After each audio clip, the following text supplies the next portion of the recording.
नमस्कार। अंतर्राष्ट्रीय योगा दिवस के उपलक्ष्य में मैं आनंद उपाध्याय ताप्ती एजुकेशन सोसाइटी द्वारा संचालित भुसावल कला विज्ञान आणि पीओ नाटा वाणिज्य महाविद्यालय की तरफ से सभी विद्यार्थी, खिलाड़ी, प्राध्यापक एवं सहकर्मचारियों का स्वागत करता हूं। आशा करता हूं कि आप सभी कोविड-19 की विपरीत परिस्थिति में घर पर होंगे, सुरक्षित होंगे। कुछ वर्षों पहले शारीरिक शिक्षा को शिक्षा के साथ जोड़ा गया। इसके पीछे की धारणा यह थी कि शारीरिक शिक्षा द्वारा विद्यार्थियों का सर्वांगीण विकास किया जा सके, विद्यार्थी को शारीरिक एवं मानसिक रूप से दृढ़ बनाया जा सके, रोगों से लड़ने की क्षमता का विकास किया जा सके। कोविड-19 के युद्ध में जो महत्वपूर्ण हथियार है वह है हमारी इम्यून सिस्टम।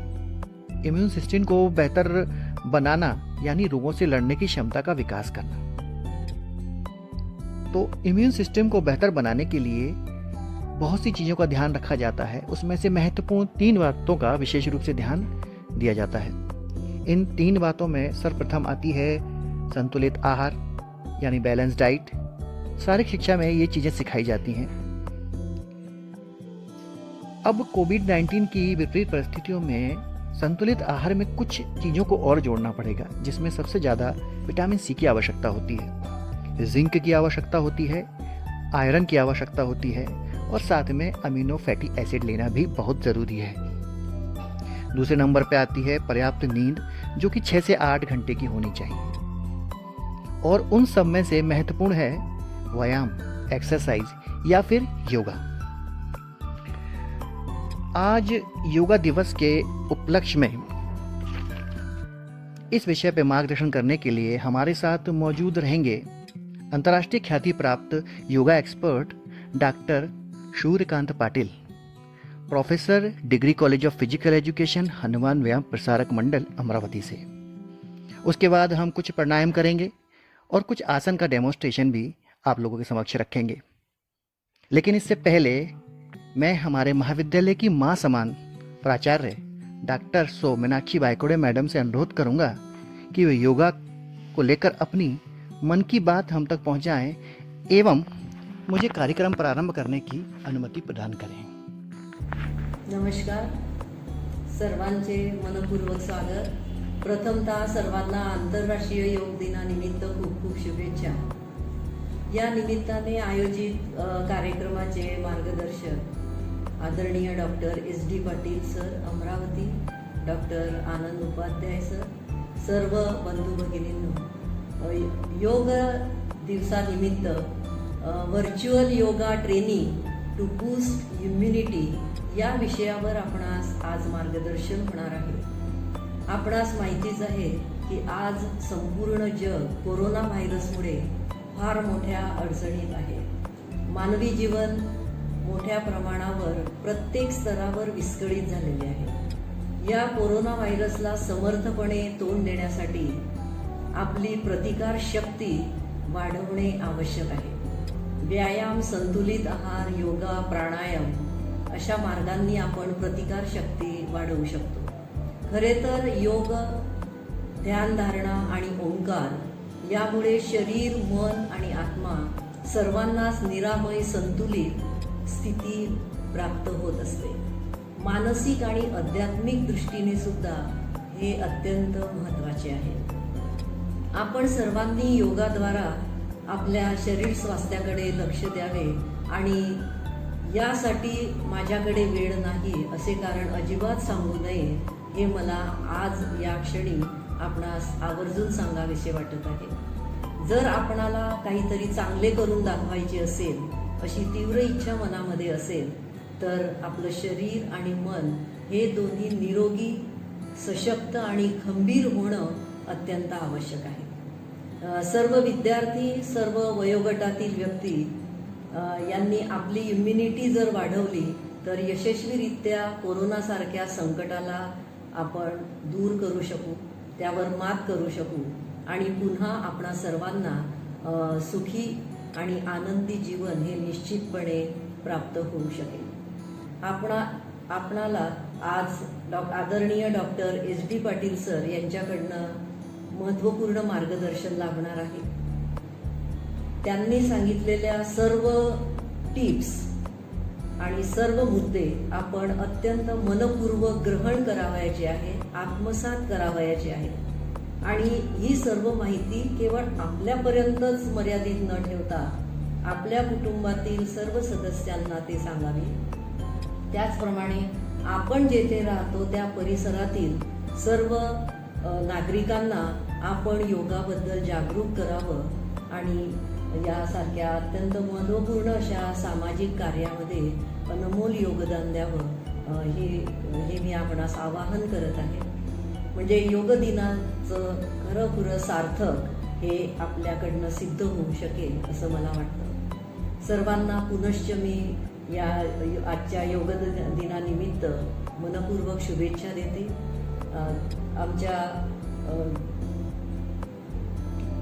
आमचे physical director doctor Anand Upadhyay यांना धन्यवाद देते.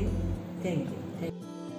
आज हमारे साथ मौजूद हैं जाने माने अंतर्राष्ट्रीय ख्याति प्राप्त अपने ज्ञान एवं कर्मठता से समाज की सेवा करने वाले आदरणीय doctor Suryakant ji Patil, associate professor, degree college of physical education, Hanuman Vyayam Prasarak मंडल, अमरावती में आप कार्यरत हैं. आप साथ में चाइल्ड राइट NGO महाराष्ट्र के डायरेक्टर भी हैं. आप योगा एवं नेचुरोपैथी डिपार्टमेंट अमरावती के हेड ऑफ डिपार्टमेंट भी हैं. आप करीबन 20 वर्षों से योगा एवं नेचुरोपैथी द्वारा मरीजों का निदान भी करते आ रहे हैं. इतना ही नहीं, आप 30 से अधिक राष्ट्रीय एवं अंतर्राष्ट्रीय स्तर पर शोध पत्रिका प्रस्तुत कर चुके हैं. मैं ज़्यादा समय न लेते हुए आग्रह करूंगा डॉक्टर सूर्यकांत जी को कि वह अपने परम ज्ञान को हमारे साथ साझा करें. हरिओम. सबसे पहले मैं सूर्यकांत पाटिल आयोजकों को बधाई देता हूं कि उन्होंने अपने महाविद्यालय में अंतर्राष्ट्रीय योग दिवस के उपलक्ष्य में योग का यह कार्यक्रम आयोजित किया. हम सभी जानते हैं कि आज आधुनिक चिकित्सा में जितने भी अनुसंधान हो रहे हैं उनके प्रकाशन से हमें यह ज्ञात होता है कि योग हमारे जीवन को बेहतर बना सकता है. इतना ही नहीं तो हमें अपने रोग प्रतिकार शक्ति को बढ़ाने में भी मदद करता है.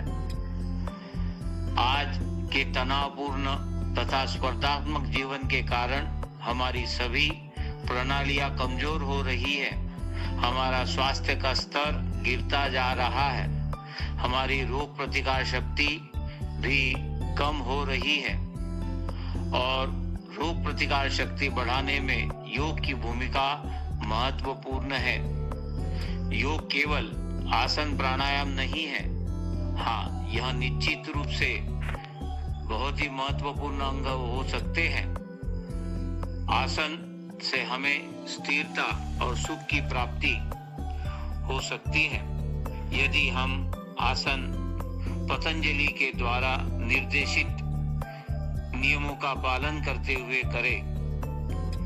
महर्षि पतंजलि जी ने प्रयत्न शैथिल्य तथा अनंत समापत्ति का सुझाव दिया है. अर्थात यत्न यानी प्रयास या कोशिश, और प्रयत्न का मतलब है जानबूझकर किया गया प्रयास या कोशिश, और शैथिल्य का अर्थ होता है शिथिलता.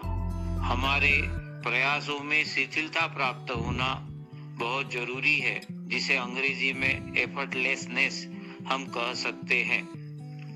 आसन should be as easy as raising our hand. हम जैसे अपना हाथ उठाने के लिए कोई प्रयास नहीं करते, सहजता से वो क्रिया होती है, उसी प्रकार आसन में हर क्रिया होनी चाहिए. और इसके साथ महर्षि पतंजलि जी कहते हैं कि अपने मन को शरीर से हटाकर अनंत में लगाना, जिससे कि हमारे परानुकंपी संस्था कार्य करने लगे। पैरासिम्पैथेटिक एक्टिविटी जो हमारे नींद में होती है उसको अपना कार्य खुद करने का अवसर हर आसन के अंतिम स्थिति में प्राप्त होना चाहिए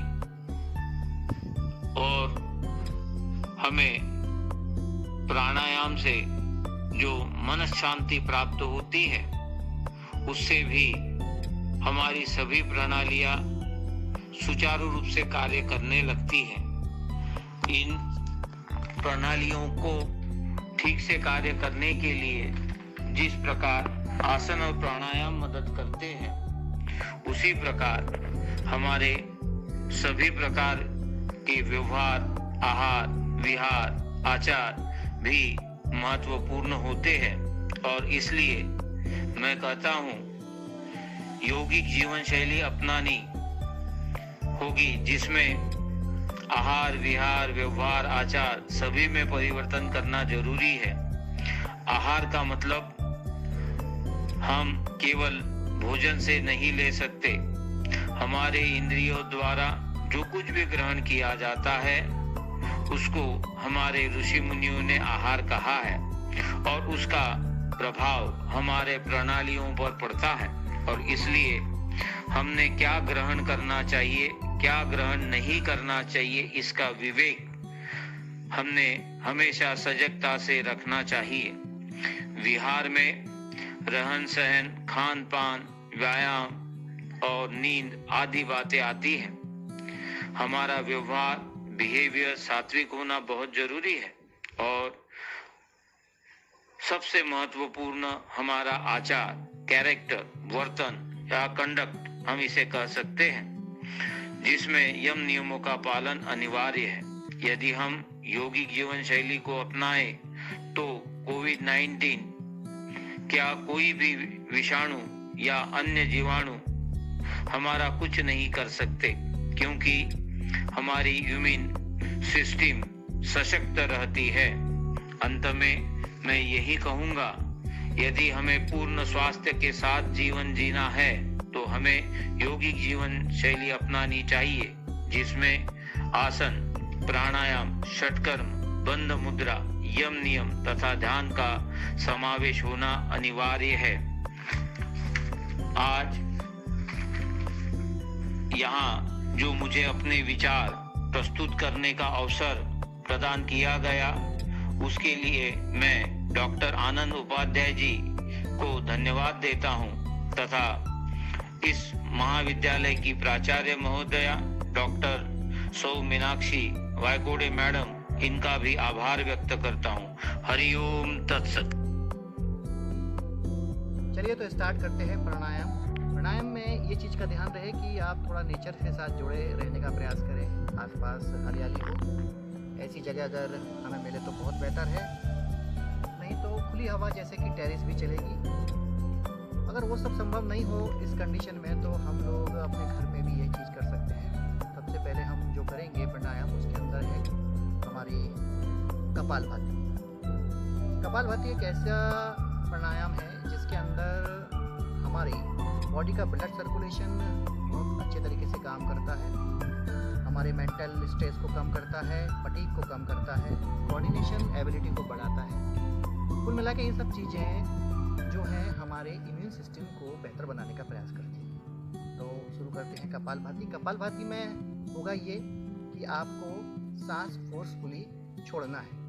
जो आपका एक्सलेशन है वह फोर्सफुली छोड़ना है और इनहेलेशन जो है, जो सांस लेना है वह बहुत नॉर्मल होगी।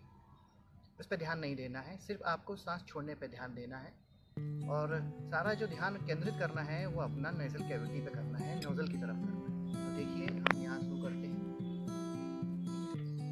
इस करने से पहले अपने जो हाथ हैं, दोनों जो हाथ हैं अपने घुटनों पे रख लें।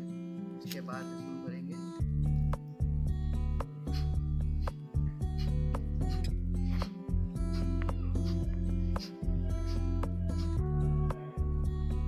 इस प्रकार की सांस छोड़नी है, जितनी आपकी क्षमता है उसके अनुसार आपको यह करना है। धीरे धीरे 5 मिनट से शुरू करना है और बढ़ाते बढ़ाते आपकी क्षमता के हिसाब से इसको बढ़ाते चले जाएं।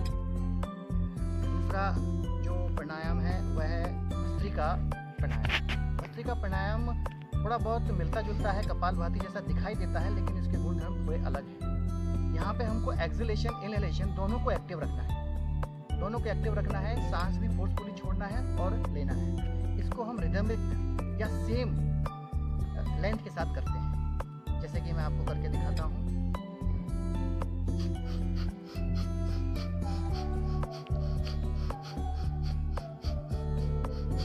इस तरह आपको करना है। यह रेस्पिरेटरी सिस्टम को बहुत स्ट्रॉन्ग करता है। हमारी यह श्वसन प्रणाली है उसको इतना स्ट्रॉन्ग करता है कि किसी प्रकार की बीमारियों से लड़ने के लिए बहुत महत्वपूर्ण होती है। और आजकल के कोरोना वायरस के प्रभाव में तो यह बहुत लाभकारी सिद्ध होती है, तो सभी लोगों को इस चीज़ का ध्यान रखना चाहिए। उसके बाद आती है सूर्य भेदन। सूर्य भेदन प्राणायाम जो है वह थोड़ा मोड़ा अलोम विलोम की जैसा है, लेकिन यहाँ पर होता यह है कि हमको जो सांस लेनी है वह लेनी है राइट नोजल से, मतलब राइट नोजल से अपने को सांस लेनी है और लेफ्ट नोजल से सांस छोड़नी है। और इसको लेते समय इसके बीच में मैं आपको बता दूं कि यह राइट साइड की जो नेजल रहता है उसको हम सन करके मानते हैं, और जो लेफ्ट साइड का जो रहता है उसको हम मून करके मानते हैं। तो एनर्जी जो प्रोड्यूस करता है वह सन प्रोड्यूस करता है, उसके अनुसार हमको सांस लेनी है। देखिए मैं किस तरह लेफ्ट साइड की नाक को दबा रहा हूँ और राइट साइड से सांस लेनी है। देखिए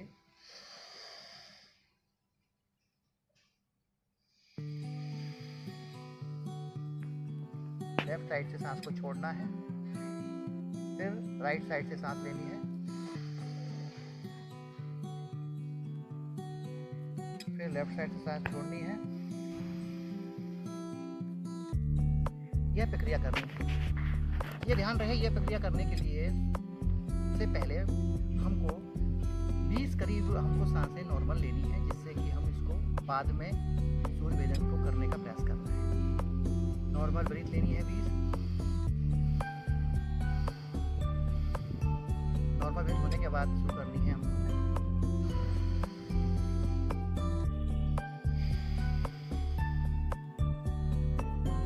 और होने के बाद फिर से आपको 20 नॉर्मल ब्रीथ लेनी है।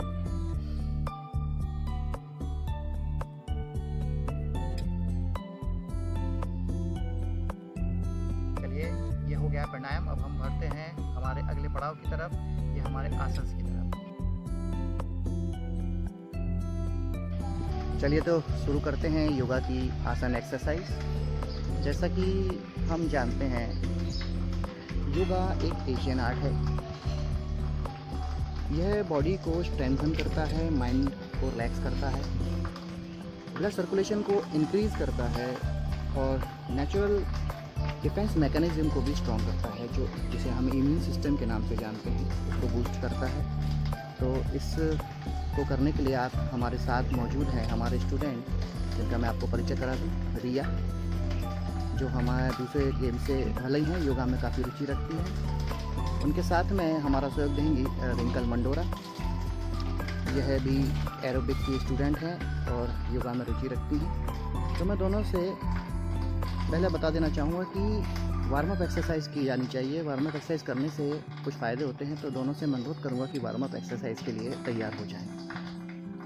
वार्म अप एक्सरसाइज करने के बहुत फ़ायदे हैं, जिससे आपको बॉडी टेम्परेचर को बढ़ाया जा सकता है। मैं दोनों खिलाड़ी से अनुरोध करूँगा कि वे वार्म अप के लिए तैयार रहें। बॉडी टेम्परेचर को बढ़ाया जाता है जिससे कि परफॉर्मेंस बेटर से बेटर होता है। मेटाबॉलिक रेट इंक्रीज़ होता है, जिससे एनर्जी प्रोड्यूस होती है। जॉइंट मोबिलिटी बढ़ती है। जॉइंट मोबिलिटी बढ़ने से इंजरीज के चांस कम होते हैं। किसी प्रकार की स्ट्रेन इंजरी से बचाव किया जा सकता है। ब्लड सर्कुलेशन बेहतर होता है और अपने अपने हिसाब से जैसा व्यक्ति को लगता है, खिलाड़ी को लगता है कि हमें थोड़ा वार्म अप बॉडी को वार्म करने के लिए चाहिए, वैसा कर सकते हैं। और स्ट्रेचिंग एक्सरसाइज भी एक बेटर ऑप्शन है, जिससे कि खिंचाव में नहीं होता है। जिस प्रकार की आप स्ट्रेचिंग करना चाहें उस तरह की स्ट्रेचिंग कर सकते हैं। आपकी जैसी भी आपकी स्ट्रेचिंग पावर है उसको ध्यान में रखते हुए इस चीज़ को ज़रूर करें, क्योंकि स्ट्रेचिंग एक ऐसी चीज़ है देखिए ये विद्यार्थी किस तरह पूरी तरह से स्ट्रेचिंग कर रही हैं। इनका बैलेंस बहुत अच्छा है, मोबिलिटी बहुत अच्छी है। तो मैं दोनों खिलाड़ियों से अभी अनुरोध करूंगा कि पहले आसन की तरफ अपन लोगों को बढ़ना है। पहला जो आसन है वह है कोबरा आसन। कोबरा आसन के लिए मैं आपको बता दूं, यह आसन के लिए आपको पेट के बल लेट जाना है। दोनों को पेट के बल लेटना होगा। दोनों पैरों को जॉइंट करना है, बाहर की तरफ पॉइंटेड करना है। उसके बाद जो चिन्ह है उसको ज़मीन की तरफ टिकाना है, जैसा कि आप देख सकते हैं। ज़मीन की तरफ टिकाने के बाद अपने टॉर्सो को उठाने की कोशिश करना है। धीरे धीरे आप उठाने की कोशिश करना है, उसको थोड़ा होल्ड करके रखना है। उसके बाद जितनी आपकी क्षमता है उसके हिसाब से ऊपर की तरफ इसको उठाते चले जाएंगे और आसमान की तरफ देखने का प्रयास करेंगे। यह भुजंगासन में गहरी गहरी 5 सांसों को आपको लेना है। इनहेल एक्सेल करना है, इस चीज़ का ध्यान रखना है। भुजंगासन करने के फ़ायदे मैं आपको बता दूं, यह स्पाइन मसल्स को मजबूती प्रदान करता है, साथ में हैमस्ट्रिंग मसल्स को भी मजबूती प्रदान करता है। चेस्ट को ओपन करता है जिससे ब्लड सर्कुलेशन बढ़ता है।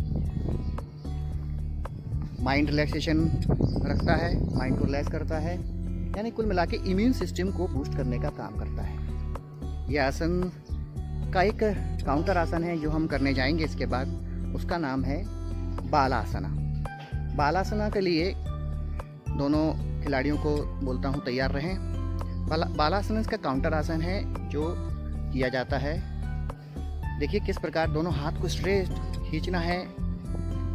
काउंटर आसन का अर्थ ये होगा कि जो कर्व जो हमारे स्पाइन में आया था जब हम लोग भुजंगासन कर रहे थे, कोबरा आसन कर रहे थे, जो कर्व आया था उससे रिलैक्स पाने के लिए यह आसन किया जाता है। ये थोड़ा देर तक होल्ड करके रखेंगे और गहरी सांसों के साथ इस आसन को किस बढ़िया तरीके से आसन किया जा रहा है।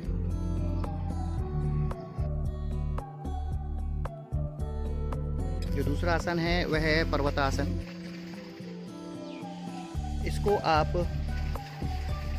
पद्मासन में बैठ सकते हैं, पद्मासन करते हुए, या फिर साधा बैठ सकते हैं। जैसे आपकी क्षमता है उस प्रकार कुर्सी पे भी आसन किया जा सकता है। इसको इस तरह आप धीरे धीरे अपने हाथों को ऊपर की तरफ ले जाएंगे। ऊपर की तरफ ले जाते हुए वहाँ हाथ को अपर डायरेक्शन में टिल्ट करेंगे, अपर डायरेक्शन की तरफ ले जाएंगे, आसमान की तरफ इसको हाथ को ऊपर की तरफ उठाएंगे और स्ट्रेच करेंगे। उसके बाद गर्दन को नीचे की तरफ झुकाकर रखेंगे थोड़ा सा, जिससे कि आपको स्ट्रेच ज़्यादा मिले। इसको होल्ड करना है 5 ब्रीथ तक, इसको होल्ड करके रखना है। इनहेल एक्सेल करना है। यह आसन के फ़ायदे मैं आपको बता दूं, यह आसन उन सभी के लिए बहुत महत्वपूर्ण है जिनको शोल्डर से रिलेटेड कुछ प्रॉब्लम्स हैं, स्पाइन से रिलेटेड कुछ प्रॉब्लम्स हैं।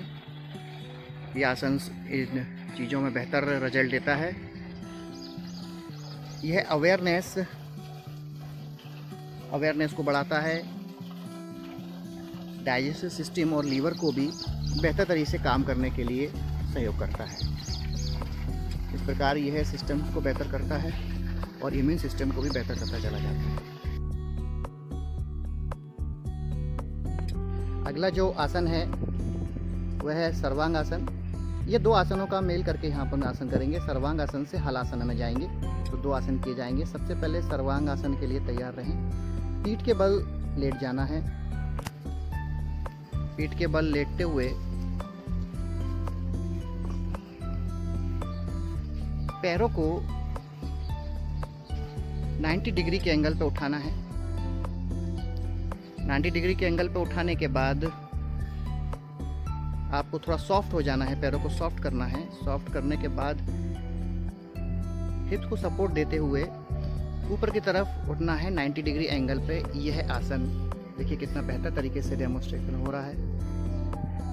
उसके बाद इसको होल्ड करते हुए रखते हुए धीरे धीरे इस आसन से हलासन में जाना है। जाते हुए दोनों पैर को, हड्डियों को यहाँ पर देखिए टिकाया है और हाथों को स्ट्रेच करते हुए पीछे की तरफ लेके जाना है। बहुत महत्वपूर्ण आसन है यह। और उसी पोजीशन में वापस आना है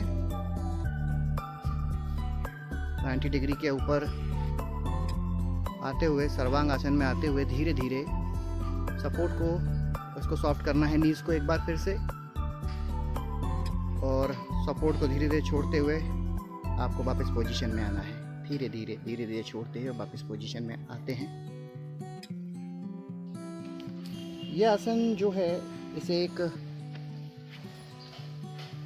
इन्वर्जन भी कहते हैं। यह इन्वर्जन है जो ब्लड को लिम्फेटिक सिस्टम की तरफ ले जाता है, जिससे इम्यून सिस्टम को स्ट्रॉन्ग बनाने में मदद मिलती है, जो सेल्स को बेटर करने का प्रयास करता है। हलासना के फ़ायदे ये हैं कि ये वाइट ब्लड सेल्स को प्रमोट करता है, जो इम्यून सिस्टम को बूस्ट करने में मदद करता है। अगला जो आसन है वह है सेतु बंद आसन, जिसको ब्रिज आसन भी कहते हैं। इस आसन में आपको पीठ के बल लेट जाना होगा। पीठ के बल लेटते हुए एक एक करके पाँव को बेंड करना है। दोनों पैर को एक पोजीशन में लाना है। हिप और पैर के बीच में गैप रखना है, जिससे कि आप मूवमेंट कर सकें। दोनों हथेलियां स्ट्रेट सीधा रखते हुए अपने हिप को टिल्ट करना है, उठाना है धीरे धीरे, जितना पॉसिबल हो धीरे धीरे उठाते हुए उसको ऊपर की तरफ लेके जाना है। और जो चिन है उसको चेस्ट पे लगाने की कोशिश करना है। देखिए किस प्रकार चेस्ट पे लगाई जा रही है चिन। उसके बाद इस पोजीशन में रहते हुए आपको 5 ब्रीथ लेना है, ब्रीथ काउंट करना है। यह आसन एक बहुत बढ़िया आसन है। इस आसन को हम लोग हार्ट ओपनर आसन भी कहते हैं। ये बहुत बढ़िया हार्ट ओपनर है। थैलेमस ग्लैंड को स्टिमुलेट करता है। थैलेमस ग्लैंड जो टी सेल ग्रोथ करने के लिए रिस्पॉन्सिबल रहते हैं। टी सेल जिनको हम लोग वाइट सेल्स भी कहते हैं, और यह इम्यून सिस्टम को बेहतर बूस्ट करता है। तो यह बहुत बढ़िया आसन है सभी के लिए। इस प्रकार यह आसन कंप्लीट होता है, और दोनों से मैं अनुरोध करूंगा कि धीरे धीरे रिलैक्स करते हुए पोजीशन से वापस आना है। पैरों को एक एक करके सीधा करते हुए रिलैक्स पोजीशन में आ जाएं। अभी जो हम आसन करने वाले हैं उसका नाम है मत्स्य आसन, यानी फिश पोस्चर। यह आसन किया जाएगा, पीठ के बल लेटना होगा मैट पर। पीठ के बल लेट जाएंगे दोनों विद्यार्थी। पीठ के बल लेटते हुए अपने हथेली को स्ट्रेट रखना है, सीधा रखना है, और कोशिश करना है चेस्ट को लिफ्ट करने की। धीरे धीरे लिफ्ट करके लेके जाना है। सपोर्ट देते रहें हाथ से, इसका ध्यान रखें। और इसको होल्ड करके अपने सर को पीछे की तरफ छोड़ना है।